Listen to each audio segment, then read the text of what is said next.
Jamie? Peter, wait. Stay.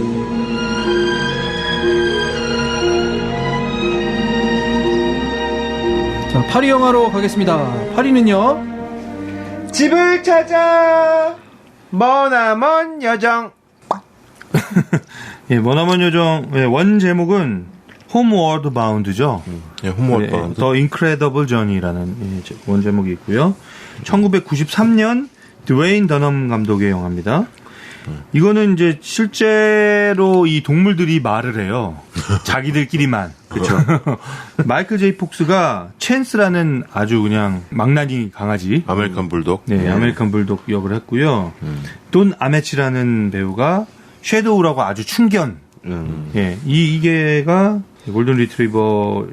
돈 아미치 이 배우는 그 완전 할아버지고 이 영화 거의 마지막에 하고 돌아가셨죠. 네. 그 다음에 코리나 그 작품에 출연하고 그게 유작이었어요. 그 되게 레전드급 배우죠. 30년대 40년대 아주 왕성한 활동하셨던 분이시고요. 그리고 고양이 세시.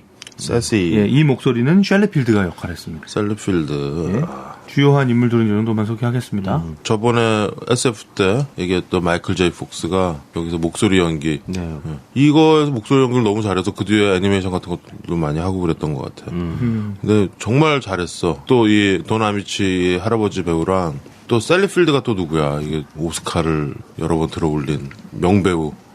셀리 필드잖아요. 그러니까 이 세 명의 이 성우가 개 두 마리랑 고양이의 목소리 연기를 한 거야. 그래서 이거는 더빙이 돼 있는, 한글로 더빙돼 있는 거를 봐도 재밌을 것 같긴 한데, 원래 거를 이렇게 자막이랑 같이 보시면 재밌을 것 같아요. 그 아주 연기들 잘했고, 특히 이 마이클 제이 폭스의 까부는 그런 거랑, 섀도우 이 골든 리트리버의 이 침착하고 리더. 충성스럽고 리더십 있는. 이거랑 또 셀리필드 고양이, 도도하면서, 요물.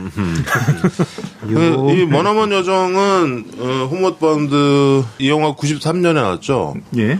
딱 30년도, 63년도에 나왔던 영화예요. 예, 그 영화를 리메이크한 거죠. 그죠. 그 리메이크인데 소설이 있었어요. 원작 소설도 있고 그 원래 영화도 히트를 했는데 이 영화도 아주 이 머나먼 여정이 히트해서 몇 년 있다가 2편도 나왔어. 그 뭐 러스트 인 샌프란시스코인가? 요번엔 또 샌프란시스코에서 길 잊어버리는. 그 홈워드 바운드 하면은 뭐예요? 집으로. 그치? 집으로. 식당향으로. 홈워드 바운드라는 아주 유명한 노래가 있죠. 사이먼 가펑클. 사이먼 가펑클 노래 중에서 아주 유명하고 아주 내가 되게 좋아하는 거 있어. 사이먼 가펑클 노래 중에서 험한 세상의 다리가 돼요?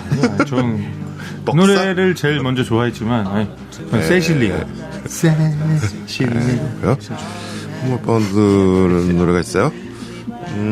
하여튼 이 개 두 마리랑 고양이 한 마리가 어떤 여차저차 사정으로 그게 이제 애들이 있는 엄마인데 재혼을 해요. 그렇지. 재혼을 해서 남편이 이제 직장이 도시에 있어서 도시로 잠깐 이사를 가게 되는 거죠. 그렇죠. 근데 이제 그러면서 이 개들을 어떻게 할 수가 없으니까 근처에 어디 농장에 맡기는 거예요.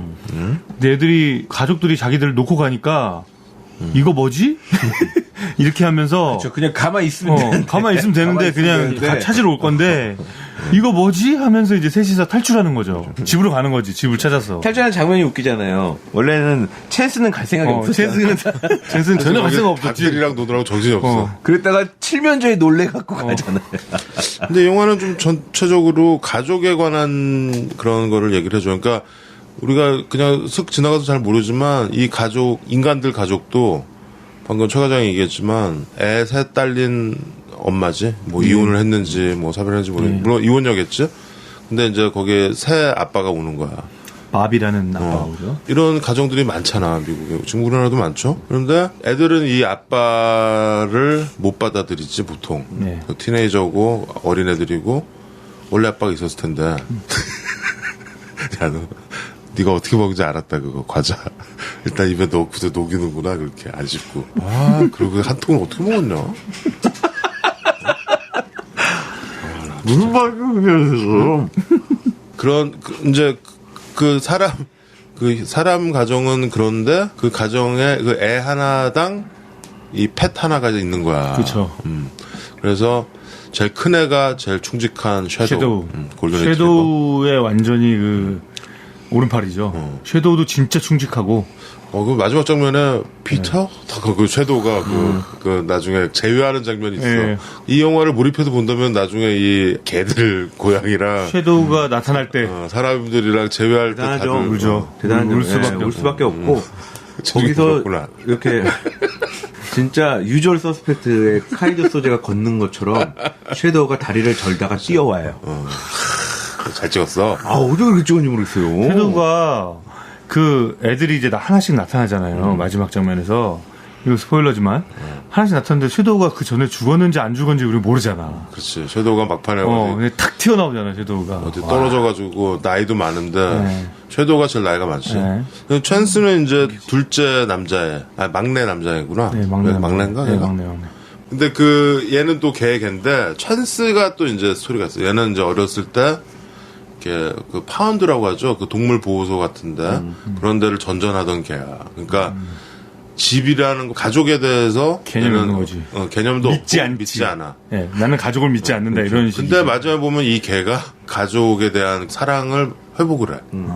그런 걸로 아주 그 가족 애를 묘사해줘요. 그러니까 누가 보면 뭐 유치하다고 얘기할 수도 있겠지만 그래서 가족이 보면 참 좋을 만한 영화야, 이 영화도. 아니, 첫 대사가 그거에 연결된 게 나오잖아요.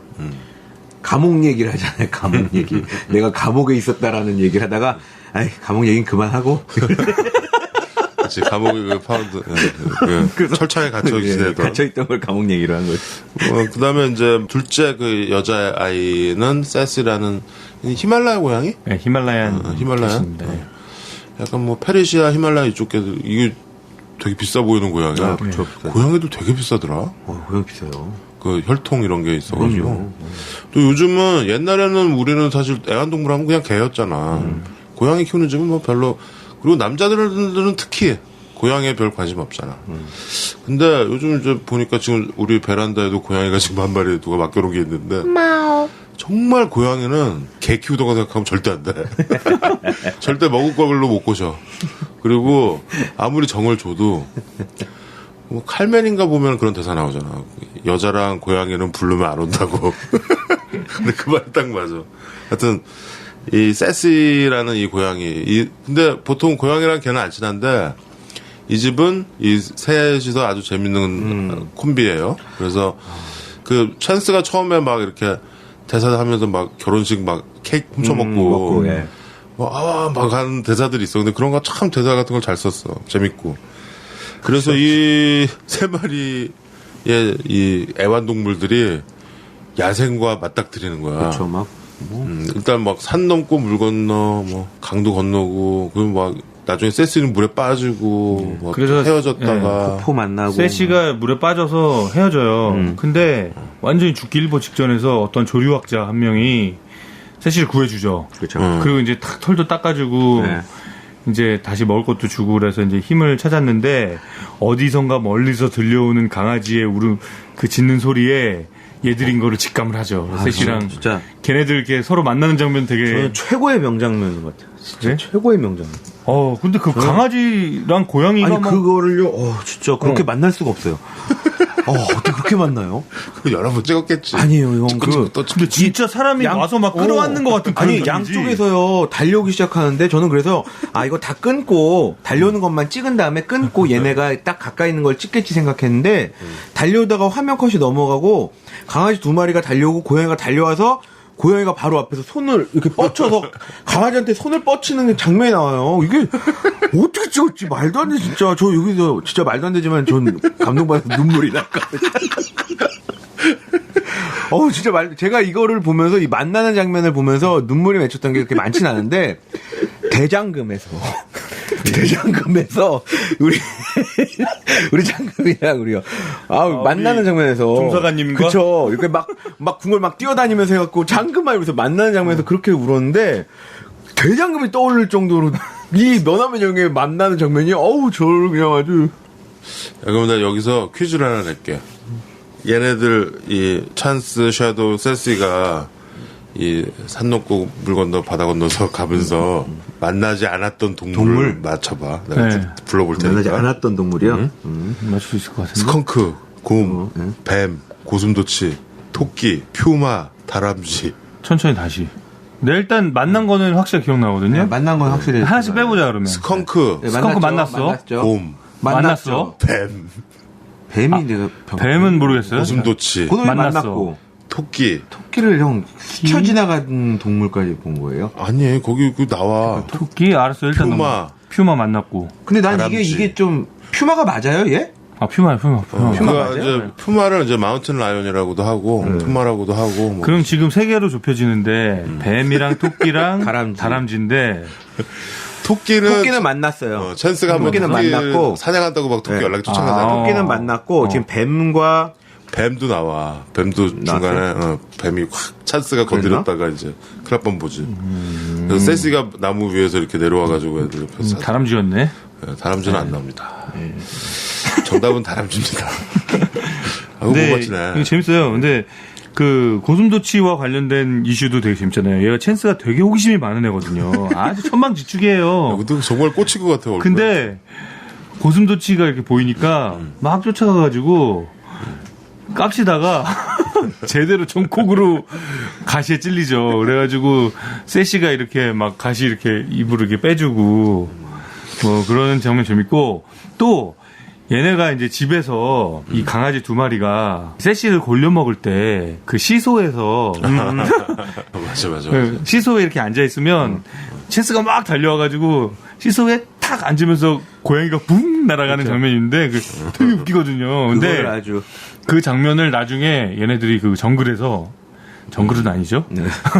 야생을 헤매다가 그 퓨마를 마주치는데 얘네 둘이 이제 머리를 짜는 거예요. 이 퓨마가 우리를 공격하려고 하니 섀도우가 되게 충직하니까 이 리더십 있는 섀도우가 자기가 미끼가 되는 거죠. 네. 일부러 그 앞에 가서 이렇게 시소같이 생긴 데까지 유인을 하는 거예요. 그래서 퓨마가 거기 딱 올라왔을 때 자 지금 뛰어내려! 지금이 타이밍이야! 막 이러는데 그때 마침 나비 한 마리가 그 되게 웃겨. 나비 한 마리가 찬스 얼굴에서 어른어른거리는 거야. 그 찬스가 거기서 그 찬스를 놓치면 안 되는데 놓칠 뻔했지. 거기서 멍 때려 잠깐. 예, 잠깐 멍 때려다가 이 영화에서 이 찬스가 아주 재밌는 웃긴 장면들을 많이 제공을 해주죠. 그리고 이 마이클 제이 폭스가 더빙을 되게 재밌게 하고 대본도 재밌어서 그 중간중간 대사들이 웃겨요. 재밌고. 이거를 불어로 더빙한 버전이 있대요. 아 그래? 그거 재밌겠는데요? 근데 섀도우 목소리를 장르노가 했더라고. 진짜요? 어울리죠? 뭐 여기저기 안 끼는 데가 없어요. 계속 이 영화에 보면은 세시가 그러잖아. Cats rule, dogs rule 그러잖아. 예. 예. 고양이가 더 잘났다 이 말을 계속 하잖아. 찬스한테. 근데 나중에 그 퓨마를 날려버린 이후에 그 반대로 얘기하죠. 그치, 찬스가 근데 진짜 퓨마가 하늘을 날았어요, 진짜. 퓨마 나르는 장면 되게 웃겨. 너 되게 잘 찍었어. 날았어요. 물론 진짜 모형이겠지만. 모형 아닌 것 같은데? 설마 그 푸마를 날렸겠냐? 되게 웃겨, 근데. 퓨마를 탁 날리면서, 무슨 키티라고 부르면서 날리잖아요. 고양이. 그치, 찬스가, 네. 나는 고양이 무서워해보긴 처음이다. 그러면서. 푸마도 고양이과니까.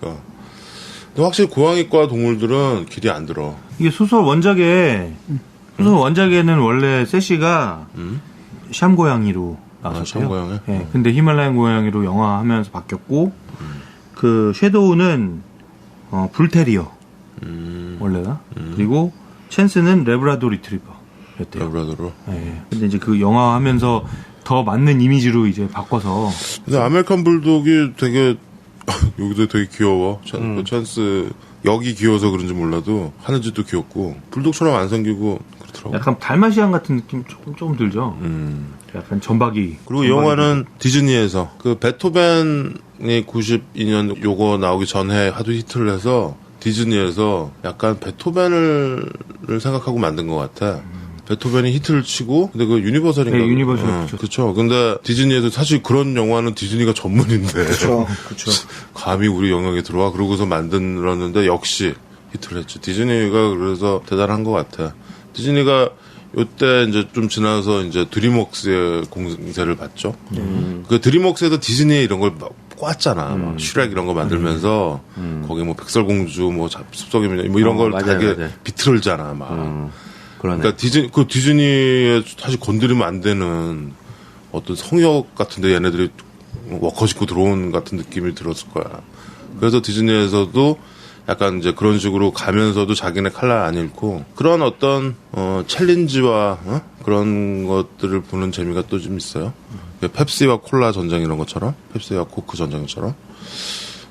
그래서 디즈니에서 이 영화로 역시 근데 베토벤처럼 메가히트는 못했던 것 같아요. 디즈니는 그런데 항상 동심 어린이들을 위한 이런 거가 있기 때문에 그 좀 이렇게 빼딱하게는 못 가잖아.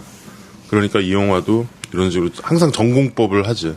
그게 또 디즈니의 매력이고. 자, 이번에 톰 행크스가 월트 디즈니로 분해서 나오는 영화 있죠? Saving Mr. Banks라는 영화 이번에 크리스마스 영화로 개봉할 것 같은데 얼마 전에 런던 뭐 그 필름 페스티벌에서 나오는 거 이렇게 프리뷰하는 걸 본 것 같아요. 톰 행크스가 월트 디즈니로 나오고 엠마 톰슨이 그 메리 포핀스 작가로 이제 엠마 톰슨이 나오고 그때 60년대 초에 이 메리 포핀스 이거를 영화화 하려고 이제 월트 디즈니가 이렇게 꼬시는 막 뭐 그런 걸 이제 실화를 바탕으로 해서 만든 영화인데 재밌을 것 같아요, 왠지. 우와, 진짜 닮았네요. 진짜. 월트 디즈니야, 그냥. 톰 행크스예요. 월트 디즈니처럼 생겼다, 진짜. 살도 찌우고. 이런 디즈니 같은 그런 레이블, 칼날을 가진 레이블이 있다라는 건 되게 소중한 자산 같아요. 오랜 시간 동안. 우리는 대기업이 예를 들어서 뭘 잘하는 회사가 있다면 그냥 먹어버리잖아. 그래서 자기네 딱지 붙여서 팔잖아. 근데 작은 회사도 대기업 마인드를 가져서 이것저것 다 하려고 하는 그런 경향이 좀 있는데, 컴퓨터만 만드는 회사는 컴퓨터만 만드는 거야, 계속. 그렇게 그쪽으로 가고. 근데 뭐, 아파트도 짓고, 석유도 팔고, 뭐 이러는 거는 아닌 것 같아. 쭉 가업을 이어서 그렇게 가는 게 맞는 것 같아. 월트 디즈니처럼. 그래서 사실 우리 뭐 음악 쪽에서도 그런 레이블들 많잖아요. 예를 들어서 ECM 그러면은 ECM에서 나오는 스타일의 음악들이 있다고. 뭐 예를 들어서 뭐 GRP. GRP? GRP는 요즘 좀 망해가는 것 같던데. 그래요? 그런 레이블들이 많이 있는 게 그게 문화의 어떤 강력함이지. 아무튼 디즈니에서 나온 머나먼 여정 추천합니다. 하나는 이거는 해피엔딩이긴 하지만 유기동물일 수 있잖아요. 결국 집 잃어버리는 동물들인데 2012년도에 우리는 얼마나 많은 동물들이 밖으로 나가나 이건데 동물관리 시스템이라는 그 홈페이지가 있네요. 거기에 있어요. 그래서 거기에 올려둔 자료가 이제 정부 자료겠죠. 그래서 보니까 이게 동물을 등록하게 하잖아요. 요즘은 강아지 뭐 칩 만들어서 꼭 등록하게 하고 잊어버리면 이제 주인 찾아서 꼭 뭐 책임을 묻거나 뭐 이런 걸로 만든 거긴 한데 2012년 한 해 동안 등록된 그 애완동물류가 2만 마리 정도 돼요. 2만 700마리 정도. 근데 그 가운데 작년에 유기동물로 일단 정부보호기관, 민간이나 사설기관 혹은 아직도 돌아다니는 동물을 빼고 실제로는 9만 9천 마리 정도가 발생한 거야. 지난 한 해. 거의 10만 마리지. 2만 마리 등록했는데 10만 마리가 유기동물로 보호됐는데 그중에 강아지가 5만 마리, 고양이가 3만 마리, 기타가 한 900마리 정도 되는 거예요. 기타는 뭐지? 기타는 뭐 뱀, 햄스터 뭐 이런 거 되겠죠. 이구아나. 근데 이걸 어떻게 처리했나 봤더니 동물 이제 진짜 찾아준 거. 그중에서 주인이 정말 잊어버려서 찾아간 게 8,700마리 정도고 나머지는 요즘 이제 분양 운동이 있어서 한 2만 7천 마리 정도가 분양받았고 웃긴 거 이거. 자연산 애완동물이 2만 2천 마리. 그냥 죽은 거야, 보호하다가. 그리고 안락사 시킨 게 2만 4천 마리. 2만 4천 마리요? 4만 4천 마리 정도가 그냥 죽은 거예요. 혹은 이제 날아갈 수 있는 새나 뭐 이런 것들 날려버렸겠지. 방사시킨 거 한 1만 마리 정도. 기타가 한 5천 마리 정도 되고. 2012년 한 해 동안. 그렇군요. 하여튼 근데 책임감을 가지고 키워야 될 것 같아요. 귀여울 때 있다가 나머지 지금 여기 나 작업실 근처에도 고양이들이 되게 많은데 그냥 돌아다니는 고양이들. 저번에 봤더니 귀가 한쪽이 없더라고 고양이가. 물어봤더니 그 귀를 자르는 거야. 구청에서 나와가지고 아니 그 길고양이들 중성화 수술 시키는 거는 있거든요. 중성화하고 귀를 자른다니까. 보호하기도 어렵고 하니까 더 저기 수용하기도 어렵고 죽이지도 하니까. 않고 대신에 이게 그 누구네 집 고양이가 아닌 얘는 그냥 이 길거리에 돌아다니는 고양이고 그러니까 인간 자연사시키는 그러니까 거지. 옛날처럼 뭐 데려가서 안락사 시키거나 이게 아니고 그러니까 인간적으로 하는 거겠지. 그러니까 중성화를 시키고 그 표시로 귀를 자르는 거야. 그러니까 그 고양이는 더 이상 뭐 새끼를 못 만드는 거지. 지 혼자 살다 죽는 거지. 그러니까 길고양이들을 이제 점점 이제 줄이려고 하는 건데 왜 귀를 잘라야 되냐 이거지 나는. 이것도 사람의 시각인가 그냥? 보호할 수는 없고 귀만 잘라서 그냥 내보내는 거네. 중성화 시켜서. 그러니까 중성화를 하는 대신에 살긴 살아라 이거지. 근데 내가 죽이진 않겠다. 그런 이유인 거죠. 여러분들 이렇게 다니다가 귀 잘린 고양이 보면은 저거는 잡혀서 들어가서 중성화 거세 당한 후 다시 풀려난 고양이라고 보시면 됩니다. 그러니까 그런 고양이는 다시는 안 잡아가는 거지. 근데 그게 맞는 것 같긴 한데 뭐가 이렇게 태그를 붙인다거나 뭐 그럼 떨어지는 거 그러나? 아니 육안으로 식별하기 위해서 하는 거겠지. 육안으로. 그렇죠. 머나먼 여정은 개 2마리 고양이 1마리가 집 잃고 헤매는데 결국 집 찾아 돌아가서 완전 해피엔딩으로 가족을 다 만난다 이런 얘기죠. 예. 자, 오늘은 첫 번째 바뀐 우리의 개편 과정으로 영화를 3편까지 소개시켜드렸다는 말씀을 드리고요. 노래 한 곡 들으면서 다음을 기약해야죠. 아 노래는 뭘 들어야 되나? 뭐였지? 내가 처음 내가 처음 베토벤. 베토벤 그리고 롤러버 베토벤. 척별이 롤러버 우리 베토벤. 척별이 얘기 안 했네. 그러네. 맞다. 그 척베리 롤러버 베토벤 그거 듣죠? 각설탕에서 그 아까 우리가 들었던 거는 조동진의 제비꽃인데 그 임수정이 부른 제비꽃도 있죠? 임수정이 직접 부른 아주 깔끔하고 깨끗하게 부른 제비꽃. 임수정이 부른 제비꽃 듣죠? 그거 그거 전 그거 듣고 싶었어 갖고. 뭐 귀신 잡는 용사 해. 네가 불러.